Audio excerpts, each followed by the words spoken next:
تلنگانہ میں برڈ فلو کا حملہ۔ عبداللہ میٹ منڈل رنگاریڈی ضلع کے ایک پولٹری فارم میں ہزاروں چکنز ہلاک ہو گئے۔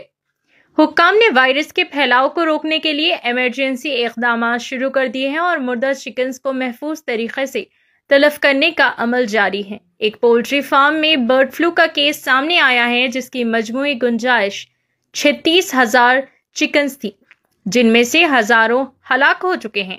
حکام نے بتایا کہ اس وقت فارم میں صرف 17,521 زندہ چکنز موجود ہیں۔ حکام کا کہنا ہے کہ متاثرہ علاقے میں وائرس کے مزید پھیلاؤ کو روکنے کے لیے فوری طور پر ضروری اقدامات کیے جا رہے ہیں۔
Sir gate పెట్టించేసి అది రాగానే gate పెట్టేసాను సార్ వాళ్ళ గేట్ వచ్చాను